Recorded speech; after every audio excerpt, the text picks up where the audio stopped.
अपना घर। सुरेश शहर में एक किराए के घर में अपनी पत्नी और 2 बच्चों के साथ रहता था। वह एक निजी कंपनी में लिपिक के तौर पर कार्यरत था।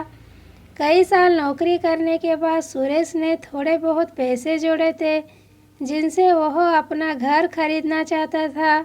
सुरेश एक दिन अपनी पत्नी और बच्चों के साथ एक मकान देखने जाता है।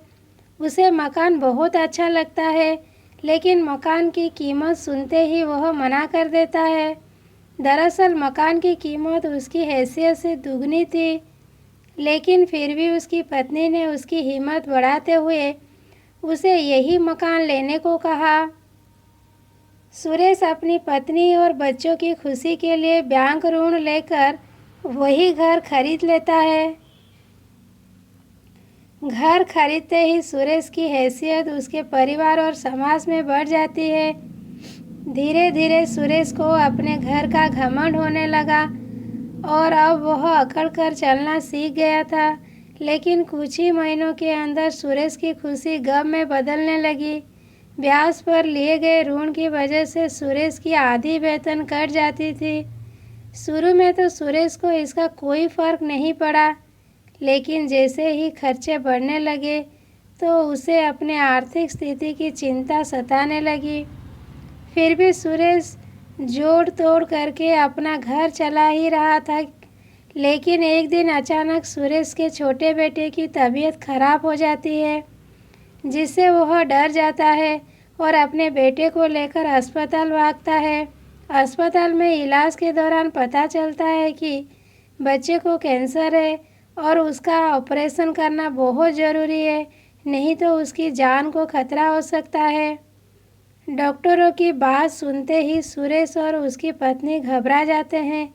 सुरेश की धड़कनें तेज़ होने लगती है, क्योंकि वह ऐसे ही बैंक के कर्ज में लदा हुआ है। फिर बच्चे के इलाज के लिए इतने पैसे की व्यवस्था कैसे होगी? सुरेश को कुछ समझ में नहीं आ रहा था। उसकी पत्नी ने उसे दिलासा देते हुए पूछा, क्या तुम्हारी कंपनी हमारी कोई मदद नहीं करेगी? सुरेश ने कहा, हम पहले ही कर्ज ले चुके हैं, बैंक हमें दोबारा कर्ज नहीं देगा। इतना कहकर सुरेश अपने कुछ दोस्तों और रिश्तेदारों के पास मदद के लिए पहुंचता है, लेकिन वहां भी उसे निराश ही हाथ लगती है। सुरेश बुरी तरह टूट चुका था। उसे समझ में ही नहीं आ रहा था कि वह क्या करे कि सारी मुसीबतों से उसका पीछा छूट जाए। रास्ते में चलते हुए अचानक उसे प्यास लगती है। तभी उसकी नज़र एक विदेशी परिवार पर पड़ती है, जिसमें पति पत्नी और उनका एक बेटा साइकिल से यात्रा कर रहे थे। वह उन्हें हाथ देकर रुकने को कहता है।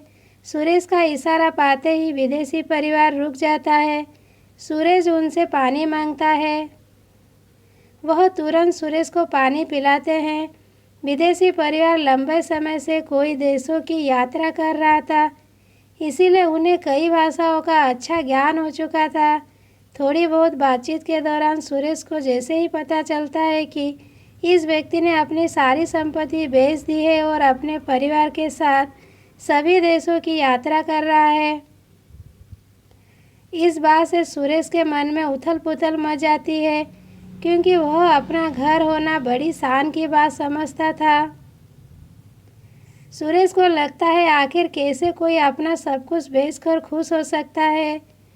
सुरेश के चेहरे के हाव भाव देखकर विदेशी व्यक्ति को उसके दिमाग में चल रही उलझन साफ नजर आने लगी।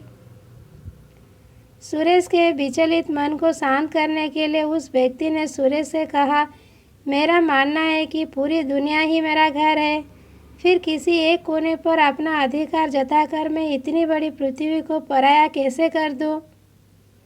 आज मैं पूरी दुनिया के किसी भी कोने में बिना चिंता के रह सकता हूँ, लेकिन यदि मेरा अपना मकान होता तो मैं शायद मुझे उसकी देखरेख के लिए ज़्यादा परेशान होना पड़ता। तभी सुरेश ने उन्हें रोकते हुए कहा, तो क्या हम अपना घर ही ना बनाएं? तभी उस व्यक्ति ने कहा, घर तो पशु पक्षी भी बनाते हैं, लेकिन उस पर पूरी जिंदगी निर्भर नहीं रहते। क्योंकि हर जीव की आज़ादी ही उसका परम लक्ष्य है। फिर फिजूल का बंधन पालकर जीवन क्यों जिया जाए। इस दुनिया का कोई भी साधन तब तक तुम्हारे लिए उचित है जब तक तुम उसका इस्तेमाल करते हो, लेकिन जब तुम उस साधन के अनुरूप इस्तेमाल होने लगो, उसकी देख रेख करने की जिम्मेदारी स्वीकार कर लो, तो तुम्हें जीवन का महत्व कैसे पता चलेगा। सुरेश बड़े गौर से विदेशी की बातें सुन रहा था। अचानक उनकी बातों से प्रभावित होते हुए उसने पूछा, तो ऐसी परिस्थिति में हमें क्या चुनना चाहिए। विदेशी ने मुस्कुराते हुए कहा, वह सब कुछ छोड़ देना चाहिए जिसकी कीमत चुकाने में सारी ज़िंदगी गुलाम रहकर गुजारनी पड़े, नहीं तो तुम्हारी ज़िंदगी बोझ बन जाएगी और दुनिया की गुलामी में तुम्हारा वास्तविक अस्तित्व ही मिट जाएगा। सुरेश उस व्यक्ति की बातें पूरी तरह समझ पाने में असमर्थ था, इसीलिए वह अपनी ज़िंदगी की समस्या उन्हें बताने लगता है। वह तुरंत उसे कहते हैं, तुम्हें अपना घर बेच देना चाहिए। उसकी बात सुनते ही सुरेश नाराज़ हो जाता है और कहता है, मेरे घर से मेरी भावनाएं जुड़ी है, मेरी पत्नी और बच्चों का वक्त वहाँ गुजरा है, फिर वह घर मैं कैसे छोड़ सकता हूँ। तभी उन्होंने मुस्कुराते हुए कहा, जैसे एक दिन तुम यह दुनिया छोड़कर जाओगे। इस बात से सुरेश का मुंह बंद हो जाता है।